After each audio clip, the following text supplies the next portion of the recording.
Bonsoir à tous. À la une de ce journal, le tribunal militaire durcit le ton à l'encontre des leaders du consortium de la société civile anglophone après avoir rejeté leur demande de mise en liberté. Sous surveillance judiciaire, les juges estiment que la gravité des chefs d'accusation expose les prévenus à une peine de mort. Un coup de théâtre précédé au tribunal militaire par l'arrestation des deux fils de Paul Aya Abiné, arrestation inexpliquée selon les proches, et ce haut magistrat en fonction incarcéré en violation de ses droits fait-il partie des 7 cas d'indiscipline ou des magistrats envoyés en retraite lors du Conseil supérieur de la magistrature qui s'est tenu en mi-journée au palais de l'Unité à Yaoundé. Des précisions à suivre au cœur de ce journal.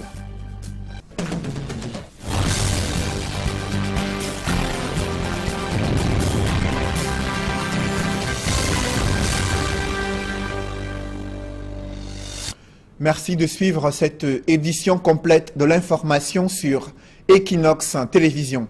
Le tribunal militaire durcit le ton dans ce procès qui oppose l'État du Cameroun à une vingtaine de personnes jugées dans le cadre de la crise anglophone après avoir rejeté la demande de mise en liberté sous surveillance judiciaire des leaders du consortium de la société civile anglophone. Les juges estiment que les chefs d'accusation, la gravité des chefs d'accusation de ces prévenus les expose à des risques de peine de mort et également la peine à vie. Des précisions dans ce reportage de Joël Essengue et Marcelin Gansap. Le verdict est tombé tel un couperet, mettant KO Maître Abombala et Fontaine Neba, dont la demande de mise en liberté a été rejetée par la présidente du tribunal militaire de Yaoundé. Une grosse déception pour le conseil, dont Maître Claude Assira fait partie. Déception d'abord parce que nous pensions qu'une autre décision était envisageable. Parce que, comme vous l'avez suivi, le ministère public, qui est pourtant l'auteur de la poursuite, était favorable à notre demande. Il n'a pas considéré qu'elle était illégale, irrégulière d'une part, et au contraire même, il l'a accompagné, il a adoubé. Bien, donc de ce point de vue, on a été déçus, mais à côté de ça aussi, on a été déçus parce que nous pensions que leur mise en liberté pouvait constituer l'un de ces éléments-là de décrispation qui aurait permis certainement à beaucoup de choses de repartir à l'apaisement, un climat un peu plus serein dans les régions des nord et sud-ouest du Cameroun. Donc de ce point de vue, nous avons été déçus. Les avocats des leaders anglophones sont d'autant plus déçus que les motivations du tribunal n'ont rien à voir avec la demande de mise en liberté telle qu'elle avait été formulée au départ. Une autre mise en liberté était envisageable, c'était la mise en liberté sous caution, mais laquelle prévoit à l'article 224.2 que lorsque la peine d'emprisonnement à vie ou la peine de mort est encourue, cette demande-là n'est pas envisageable. Nous le savions, et donc par conséquent, nous ne pouvions pas, ni dans nos conclusions, ni dans nos plaidoiries orales, faire référence à un texte dont on savait qu'il ne pouvait pas juridiquement être efficace. C'est donc la raison pour laquelle notre demande était essentiellement, exclusivement, une demande de mise en liberté, parce que là-dessus, aucune restriction particulière ne l'empêchait. Je n'ai pas compris pourquoi le tribunal, tout au long de la lecture que nous avons tous entendue, a entendu focaliser son argumentation et sa motivation sur la demande de mise en liberté sous caution, pour bien évidemment arriver à la conséquence normale que tout le monde pouvait prévoir, que cette demande-là n'est pas recevable parce qu'elle est interdite par la loi. Donc, est-ce une erreur ? Je m'interroge, mais je suis énormément frustré. Il n'y aura donc pas de comparution libre, ni pour Fontaine Neba et Arbombala, encore moins pour les autres personnes poursuivies dans le cadre de la crise dite anglophone. Les préalables étant vidés, les débats s'ouvrent effectivement le 29 juin, date retenue pour la prochaine audience au tribunal militaire de Yaoundé. Ce coup de théâtre vécu au tribunal militaire à Yaoundé a été précédé d'une arrestation inexpliquée des deux fils de Paul Aya Abiné, venus assister à l'audience de ces leaders du consortium de la société civile anglophone.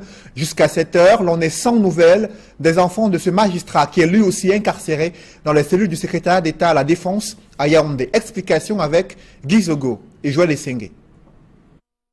Les deux fils de Paul Aya Abiné, dont Aya Abiné, ici à l'image, ont été interpellés ce jour au tribunal militaire de Yaoundé par les éléments de la brigade de gendarmerie de Ngousso.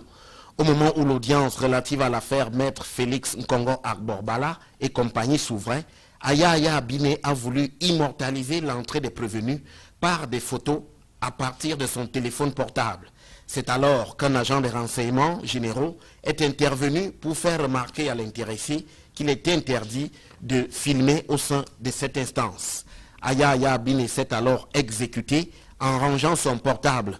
On aurait pu penser l'incident clos, sauf que quelques minutes plus tard, c'est la gendarmerie de Ngousso qui a débarqué pour procéder à l'interpellation des deux fils Aya Abiné. Vérification faite, les deux interpellés n'ont pas été conduits à la brigade de Ngousso. Les regards sont tournés vers le CED qui centralise les dossiers conduits par la gendarmerie dans le cadre de la crise anglophone. Ce magistrat Paul Aya Abiné, encore en fonction et incarcéré au secrétariat d'État à la Défense, fait-il partie des 7 cas d'indiscipline ou des magistrats envoyés en retraite lors du Conseil supérieur de la magistrature qui s'est tenu en mi-journée au palais de l'Unité à Yaoundé? Ce que l'on sait jusqu'ici, c'est qu'il y a eu des nominations qui ont été effectuées, des intégrations, mais aussi des affectations lors de cette session ordinaire du Conseil supérieur de la magistrature. Des précisions avec Guy Zogo dans ce reportage. Nous y reviendrons au cours de nos prochaines éditions. L'Église catholique romaine qui vit des heures sombres au Cameroun, un prêtre qui a été encore retrouvé mort dans sa chambre en Gouti, localité située dans la région du sud-ouest. Il s'agit du père Augustine Ndi. En l'espace d'un mois, c'est le 3e dignitaire religieux catholique retrouvé mort dans des circonstances troubles au Cameroun. Parlons à présent de ce drame qui a suscité la consternation et l'émoi à Bamenda, dans la région du nord-ouest. Une petite fille qui est morte électrocutée parce qu'elle jouait sur des fils, des câbles électriques qui gisaient à même le sol dans une zone située à Bamenda, chef-lieu de la région du nord-ouest. La famille de cette fille, décédée à la suite d'une électrocution, a justement réagi et demandé aux responsables de l'entreprise d'électricité de ramener leur fille à la vie. Il a fallu l'intervention des sapeurs-pompiers, mais aussi des autorités locales pour ramener les esprits, pour ramener le calme parmi les esprits surchauffés. Reportage avec Kedjara et Dini Edmond. Forte mobilisation des riverains du quartier Mile 7 à Lamatou, à Bamenda. Ils se sont regroupés pendant de nombreuses heures autour de la dépouille de la petite Binora qui a trouvé la mort par électrocution alors qu'elle était en train de s'amuser, les pieds nus, sur cette dalle située non loin de sa maison. Alertés par les cris et lamentations de ses parents, les voisins vont accourir et tout de suite, un coupable sera trouvé à cette mort brusque et prématurée. Le coupable en question se nomme Eneo et tire sa responsabilité de ce câble électrique qui traverse la dalle. En effet, selon les populations, de nombreuses zones de leur quartier et même de la ville seraient infestées par ces câbles gisants de l'entreprise de distribution de l'énergie électrique qui ne fait rien pour mettre les riverains à l'abri.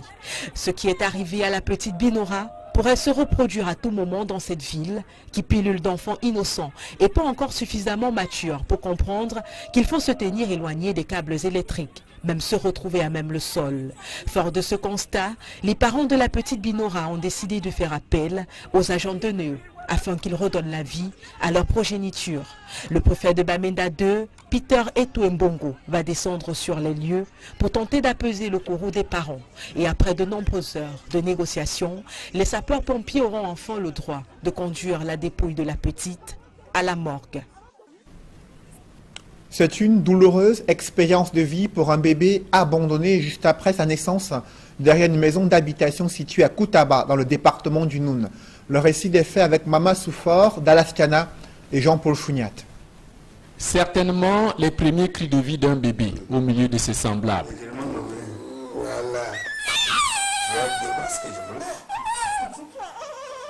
Il cristallise toutes les attentions du personnel médical et reçoit ses premiers soins au centre de santé de Ngundep, petit village dans l'arrondissement de Koutaba. Il a fait en santé, puisque tout à l'heure, il a fait le méconium, les premiers soins, et en plus de ça, il a demandé d'aider. À sa venue dans ce monde, le nourrisson était programmé à une mort certaine, mais le sort lui a offert comme premier berceau l'arrière d'une cuisine. Debout à 3 heures du matin pour apprêter le repas précédant le jeûne de cette journée de Ramadan, ce musulman pratiquant découvre le bébé abandonné, à même le sol. De ma maison, je suis entré dans la cuisine. J'ai compris les pleurs d'un enfant derrière ma cuisine. J'ai torché devant la porte de mon grand. Je n'ai vu personne. J'ai encore compris les pleurs de l'enfant. Je tourne derrière la cuisine, je vois l'enfant couché derrière ma cuisine. Informé, Dame Kwam Cécile, chef de centre des affaires sociales de Koutaba, lance le cri d'une mère sous le choc à la maman du bébé, certainement en pleine balade dans la nature. Ton joli bébé que tu as touché pendant 9 mois, tu as touché quand il était dans le ventre. Cet enfant a besoin de toi, plus que de personne maintenant, s'il te plaît. Viens vers nous et reprends ton bébé et tu joues ton rôle de mère. Porté disparu sans le moindre indice à l'annonce de ce forfait, la brigade de gendarmerie de Koutaba mène des enquêtes pour rattraper la mère fugitive. D'après le service des affaires sociales, sans sa maman, encore moins un membre de sa famille biologique, le bébé sera confié à un centre d'accueil. Bien dur pour ce bout de chou, sa première expérience de vie sur la terre des hommes.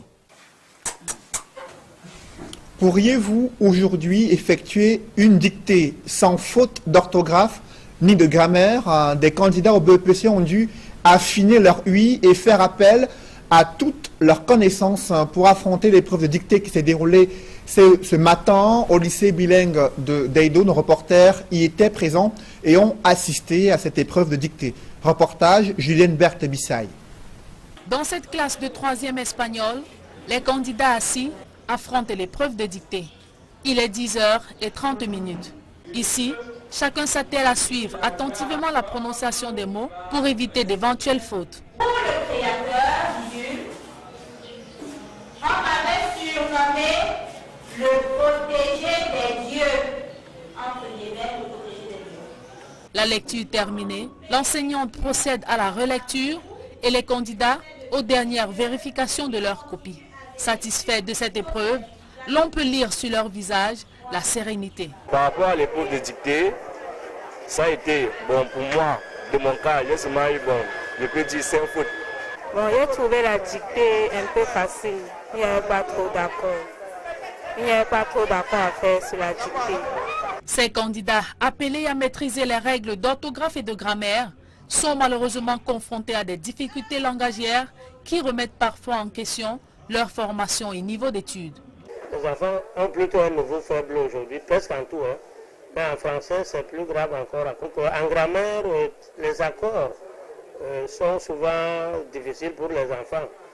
Avec l'auxiliaire être, avec l'auxiliaire avoir, il faut qu'au niveau du BEPC, par exemple, avant le BEPC même, que les collègues puissent insister davantage par rapport à ces accords. À côté de cette question de formation, s'ajoute le phénomène des abréviations répandu par la venue des nouvelles technologies de l'information et de la communication.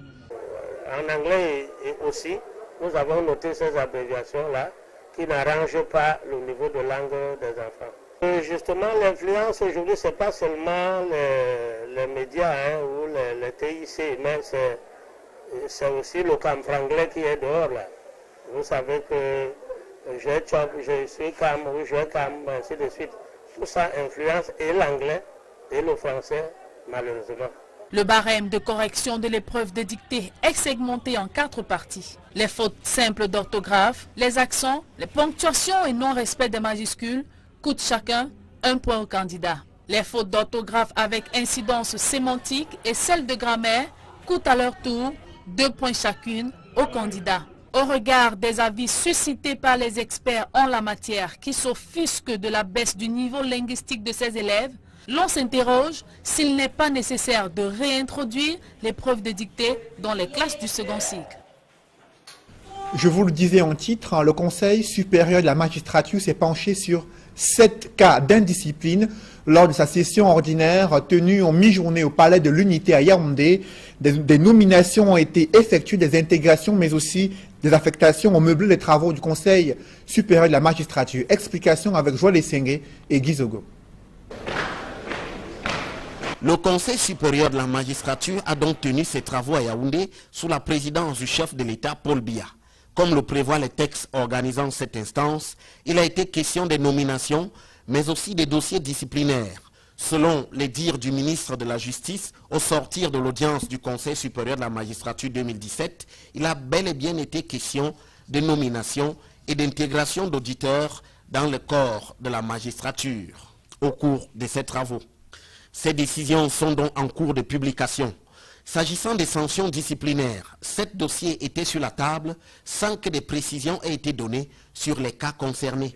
À l'heure qu'il est, rien n'a donc filtré sur le sort réservé au cas Paul Aya Abiné, mais on sait que 2 positions sont observées sur ce dossier.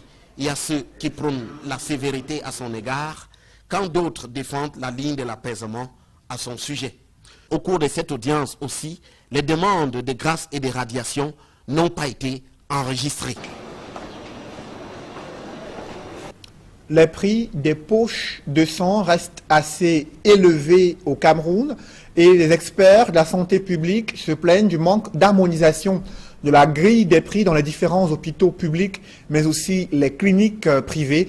Ce constat a été fait lors d'un plaidoyer sur le don du sang organisé au JICAM et en prélude à la journée mondiale des donneurs de sang. Reportage Julingue Nyondé. Le Cameroun est l'un des pays au monde ayant de graves problèmes en matière de don de sang volontaire. Bien plus, le gouvernement reconnaît l'absence d'harmonisation des prix de vente des poches de sang dans les hôpitaux publics. Révélation faite ce 7 juin au JICAM lors d'un plaidoyer en faveur du don de sang. L'événement, organisé par le ministère de la Santé publique et les entreprises privées, a permis de constater que les poches de sang sont vendues à 17 500 francs CFA à l'hôpital à Kintini et à 16 000 à l'hôpital général de Douala. En Côte d'Ivoire, une poche de sang revient à 80 000 francs CFA, alors qu'au Burkina Faso, les poches de sang sont gratuitement offertes aux patients. Un contraste relevé par les responsables du ministère de la Santé publique. À ce que nous sachions actuellement au niveau du ministère, les prix varient de 10 000 francs à 25 000 francs. Et donc vous voyez qu'il y a un problème réel d'harmoniser ces prix. C'est pour ça que nous invitons le secteur privé de peser aussi de son poids en apportant un appui multiforme au niveau du ministère de la Santé afin de diminuer et de réduire les coûts. Ce coût est élevé. Donc il est question ici de voir dans quelle mesure tous les secteurs confondus, comment est-ce qu'on peut essayer de réduire les coûts de la transfusion sanguine afin que, au final, les personnes bénéficiaires puissent ne pas ressentir ce coût qui est toujours élevé pour la population camerounaise. Les banques de sang n'arrivent pas à fidéliser des donneurs bénévoles, d'où la nécessité d'inviter les entreprises privées à s'investir et à sensibiliser leur personnel. Quelques entreprises du secteur privé impliquées dans ce projet affirment leur engagement par le don du sang. Notre engagement envers le don du sang a démarré avec l'accident des ECA en octobre 2016. Chacun de nous, au sein du groupe SABC, s'est senti interpellé. Nous essayons d'identifier les donneurs bénévoles, et l'objectif, c'est de les mettre en contact avec les différentes banques de sang à travers le ministère de la Santé publique afin que l'opération soit pérenne. C'est depuis 2007 que notre entreprise Eneo est engagée dans ce processus d'accompagnement de l'État dans les dons de sang. Donc chaque année au moins, nous mobilisons tous nos sous-traitants, nous mobilisons le personnel et leurs membres de famille à aller donner le sang dans les différentes banques de sang.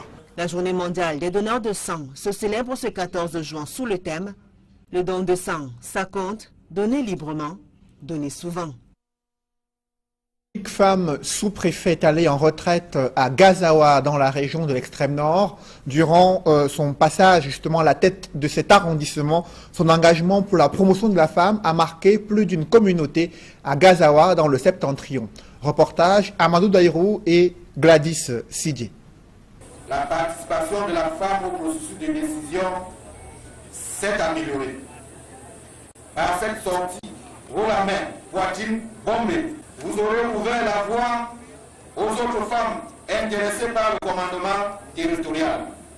Bon vent à Madame le sous-préfet. Dienabou Soudi Abdou est appelé à faire valoir ses droits à la retraite après 6 ans comme sous-préfet de l'arrondissement de Gazawa, dans le département du Diamari. Elle a longtemps œuvré pour la scolarisation de la jeune fille dans une région où le taux de mariage précoce est élevé. Au moment où elle prend sa retraite, c'est tout l'arrondissement de Gazawa qui salue son dynamisme. Nous ne sommes que heureuses parce que c'est une grande femme qui nous quitte comme ça. Bon, nous remercions Monsieur le Président de la République de nous avoir donné cette femme dans l'arrondissement, typiquement dans l'extrême nord, parce qu'elle a été dynamique. Depuis 6 ans, c'est que Gazawa, vraiment, les filles n'allaient pas à l'école. Elle a quand même pu amener beaucoup de filles à l'école et elle s'est mariée un peu très tôt, à l'âge de 12 ans. Elle n'arrivait même pas en 6e. Difficile par contre pour certaines femmes de Gazawa de la voir partir. Elle qui n'a pas hésité à mettre sur pied des plateformes pour favoriser l'épanouissement des femmes. Vraiment, c'est une triste nouvelle pour nous parce qu'elle a été une mère pour nous, une mère pour toute l'arrondissement. Elle a apporté beaucoup pour les femmes, surtout moi je déplore les cas des femmes parce qu'elle comprenait les problèmes des femmes. Si une femme venait se plaindre, elle sait comment ménager cette femme. Et pour nous, vraiment, son départ nous attriste.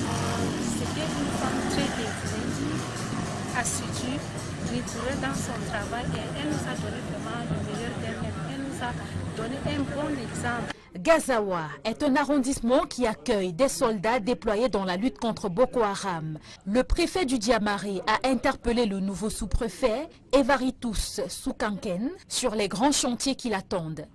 Il doit, entre autres, redynamiser les comités de vigilance. Les femmes de Gazawa ont quant à elles émis le vœu de voir une autre femme occuper un poste de responsabilité dans la région de l'extrême nord. D'autres femmes politiques, leaders d'opinion, activistes des droits de l'homme, se plaignent de la mise à l'écart des femmes dans la gestion des conflits sociopolitiques et des crises sécuritaires au Cameroun, qu'il s'agisse de la lutte contre le terrorisme ou la crise anglophone. Les stratégies mal ficelées conduisent à l'échec des négociations sans une implication réelle des femmes.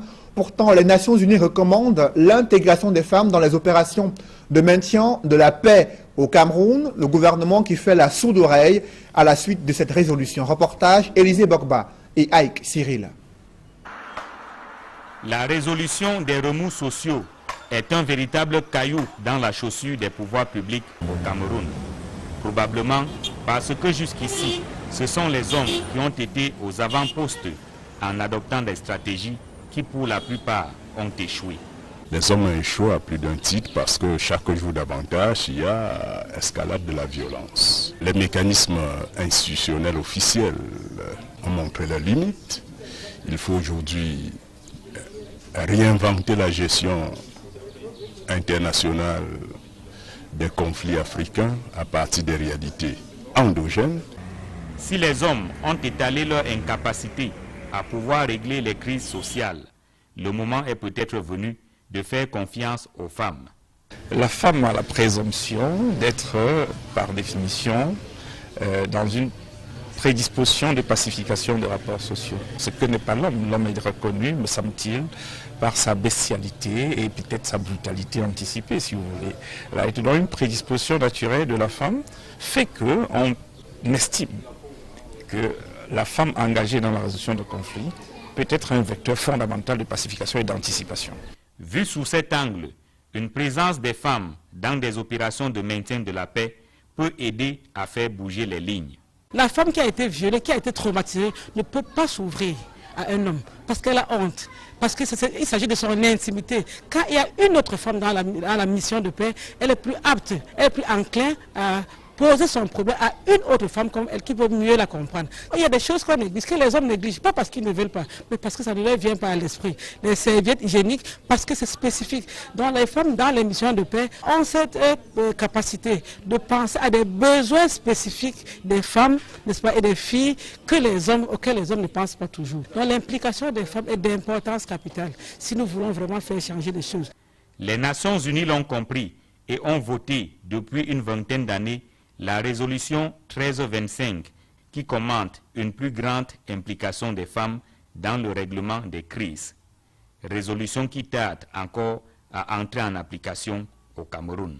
La résolution a demandé que le visage des femmes soit transformé et qu'elles deviennent des actrices à part entière dans les processus de paix. Ça fait 17 ans déjà que la résolution a été adoptée. Les États ne se sont pas empressés à avoir des plans d'action nationaux.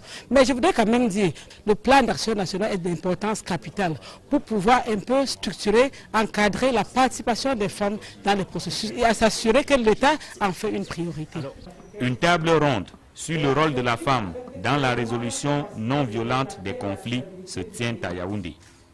La réflexion devrait déboucher sur la création d'un réseau de femmes investies du pouvoir de médiation et de prévention des crises. Le réseau aura donc pour but d'essayer de faire de la médiation afin de prévenir les conflits quand ils ne sont pas encore nés, ou alors afin d'en mitiger les effets, là où il y a déjà des conflits. Donc le réseau est d'importance capitale au regard du fait que les défis sécuritaires sont de plus en plus croissants dans notre pays. Exposés et échanges meublent les débats entre participants venus de diverses régions du pays, sur invitation de la section Cameroun de la Women International League for Peace and Freedom, la Ligue internationale des femmes pour la paix et la liberté.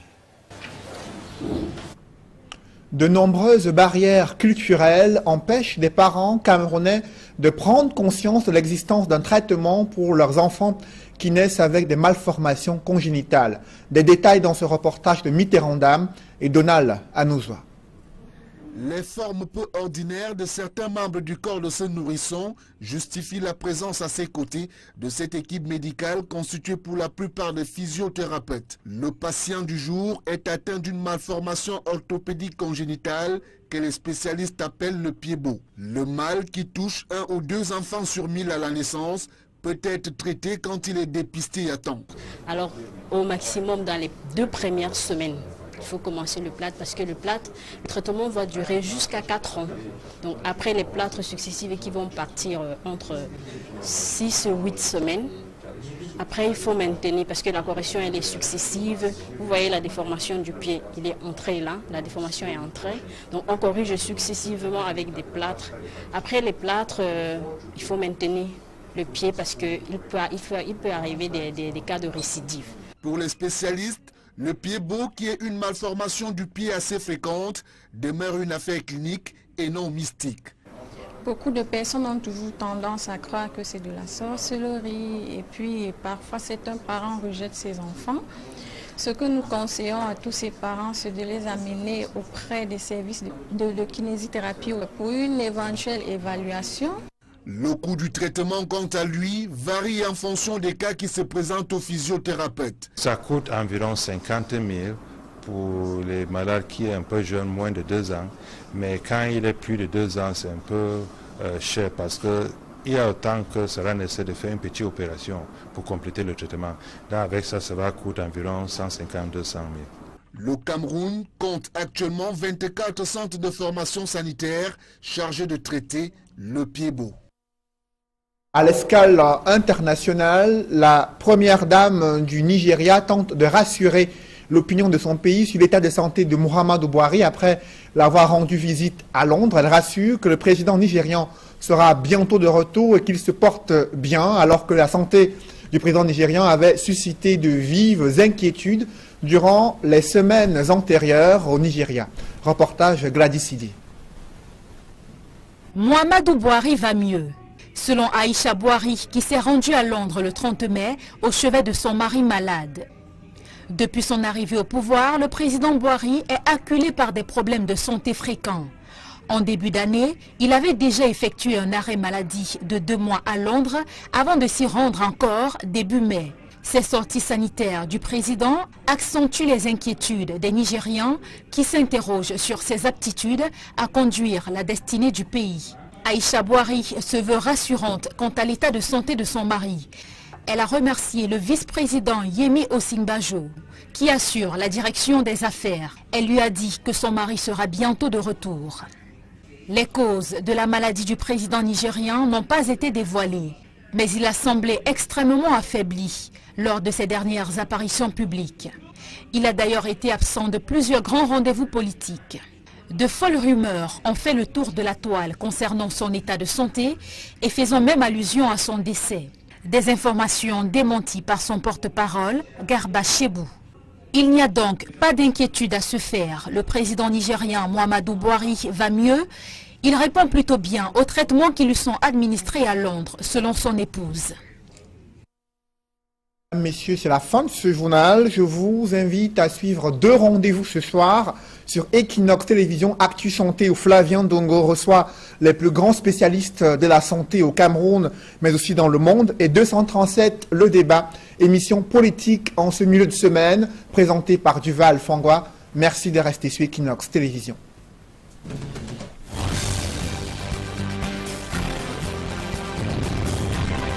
KO, Maître Abombala et Fontaine Neba, dont la demande de mise en liberté a été rejetée par la présidente du tribunal militaire de Yaoundé.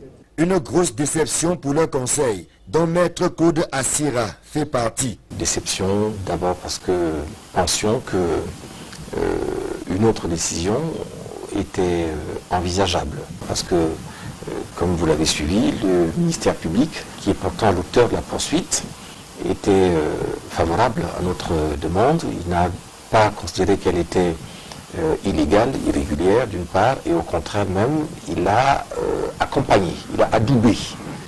Bien, donc de ce point de vue, on a été déçus, mais à côté de ça aussi, on a été déçus parce que nous pensions que leur mise en liberté pouvait constituer l'un de ces éléments-là de décrispation qui aurait permis certainement à beaucoup de choses de repartir à l'apaisement, un climat un peu plus serein dans les régions des nord et sud-ouest du Cameroun. Donc de ce point de vue, nous avons été déçus. Les avocats des leaders anglophones sont d'autant plus déçus que les motivations du tribunal n'ont rien à voir avec la demande de mise en liberté telle qu'elle avait été formulée au départ. Une autre mise en liberté était envisageable, c'était la mise en liberté sous caution, mais laquelle prévoit à l'article 224.2 que lorsque la peine d'emprisonnement à vie ou la peine de mort est encourue, cette demande-là n'est pas envisageable. Nous le savions, et donc par conséquent, nous ne pouvions pas, ni dans nos conclusions, ni dans nos plaidoiries orales, faire référence à un texte dont on savait qu'il ne pouvait pas juridiquement être efficace. C'est donc la raison pour laquelle notre demande était essentiellement, exclusivement, une demande de mise en liberté, parce que là-dessus, aucune restriction particulière ne l'empêchait. Je n'ai pas compris pourquoi le tribunal, tout au long de la lecture que nous avons tous entendue, a entendu focaliser son argumentation et sa motivation sur la demande de mise en liberté sous caution, pour bien évidemment arriver à la conséquence normale que tout le monde pouvait prévoir, que cette demande-là n'est pas recevable parce qu'elle est interdite par la loi. Donc, est-ce une erreur? Je m'interroge, mais je suis énormément frustré. Il n'y aura donc pas de comparution libre, ni pour Fontaine Neba et Arbombala, encore moins pour les autres personnes poursuivies dans le cadre de la crise dite anglophone. Les préalables étant vidés, les débats s'ouvrent effectivement le 29 juin, date retenue pour la prochaine audience au tribunal militaire de Yaoundé. Ce coup de théâtre vécu au tribunal militaire à Yaoundé a été précédé d'une arrestation inexpliquée des 2 fils de Paul Aya Abiné, venus assister à l'audience de ces leaders du consortium de la société civile anglophone. Jusqu'à cette heure, l'on est sans nouvelles des enfants de ce magistrat qui est lui aussi incarcéré dans les cellules du secrétariat d'État à la Défense à Yaoundé. Explication avec Guy Zogo et Joël Essengé. Les deux fils de Paul Aya Abiné, dont Aya Abiné, ici à l'image, ont été interpellés ce jour au tribunal militaire de Yaoundé par les éléments de la brigade de gendarmerie de Ngousso. Au moment où l'audience relative à l'affaire Maître Félix Nkongo Arborbala et compagnie s'ouvrait, Aya Abiné a voulu immortaliser l'entrée des prévenus par des photos à partir de son téléphone portable. C'est alors qu'un agent des renseignements généraux est intervenu pour faire remarquer à l'intéressé qu'il est interdit de filmer au sein de cette instance. Aya Abiné s'est alors...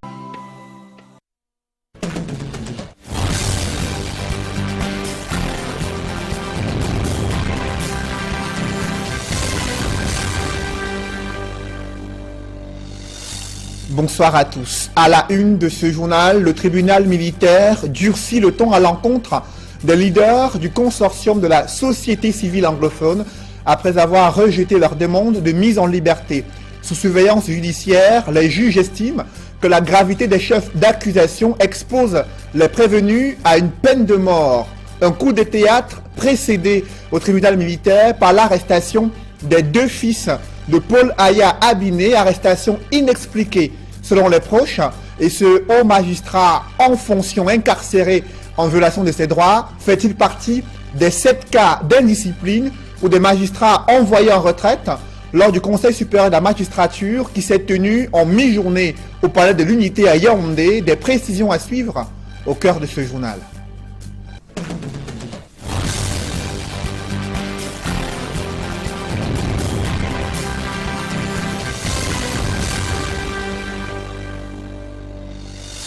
Merci de suivre cette édition complète de l'information sur Equinox Télévision.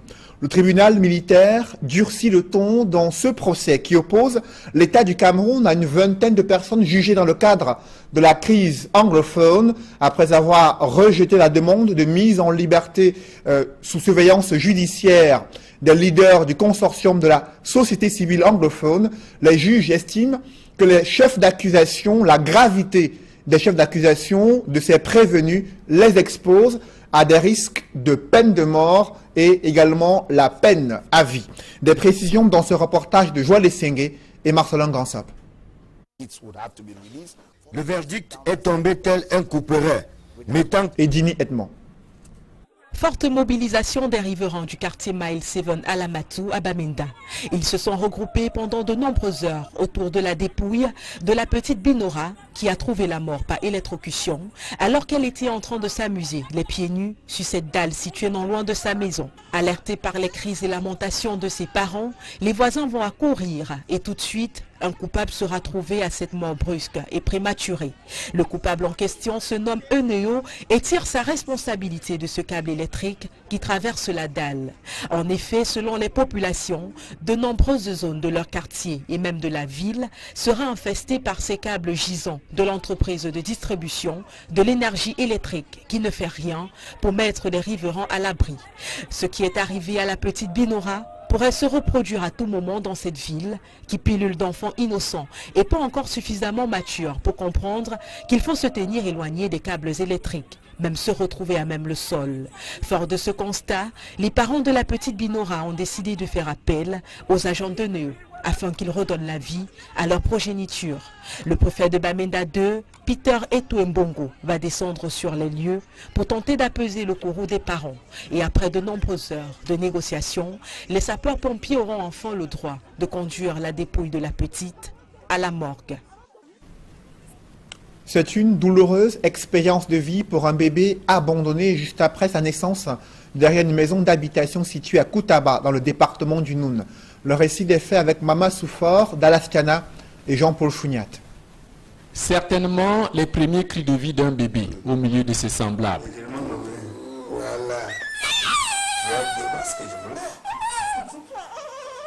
Il cristallise toutes les attentions du personnel médical et reçoit ses premiers soins au centre de santé de Ngundep, petit village dans l'arrondissement de Koutaba. Il a entré en santé, puisque tout à l'heure... Exécuté en rangeant son portable. On aurait pu penser l'incident clos, sauf que quelques minutes plus tard, c'est la gendarmerie de Ngousso qui a débarqué pour procéder à l'interpellation des deux fils Aya Abiné. Vérification faite, les deux interpellés n'ont pas été conduits à la brigade de Ngousso. Les regards sont tournés vers le CED qui centralise les dossiers conduits par la gendarmerie dans le cadre de la crise anglophone. Ce magistrat Paul Aya Abiné, encore en fonction et incarcéré au secrétariat d'État à la Défense, fait-il partie des 7 cas d'indiscipline ou des magistrats envoyés en retraite lors du Conseil supérieur de la magistrature qui s'est tenu en mi-journée au palais de l'Unité à Yaoundé? Ce que l'on sait jusqu'ici, c'est qu'il y a eu des nominations qui ont été effectuées, des intégrations, mais aussi des affectations lors de cette session ordinaire du Conseil supérieur de la magistrature. Des précisions avec Guy Zogo dans ce reportage. Nous y reviendrons au cours de nos prochaines éditions. L'Église catholique romaine qui vit des heures sombres au Cameroun, un prêtre qui a été encore retrouvé mort dans sa chambre en Gouti, localité située dans la région du sud-ouest. Il s'agit du père Augustin Ndi. En l'espace d'1 mois, c'est le 3e dignitaire religieux catholique retrouvé mort dans des circonstances troubles au Cameroun. Parlons à présent de ce drame qui a suscité la consternation et l'émoi à Bamenda, dans la région du nord-ouest. Une petite fille qui est morte électrocutée parce qu'elle jouait sur des fils, des câbles électriques qui gisaient à même le sol dans une zone située à Bamenda, chef-lieu de la région du nord-ouest.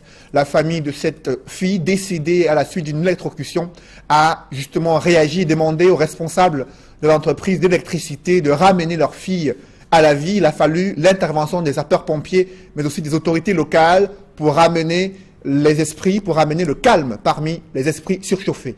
Reportage avec Kedjara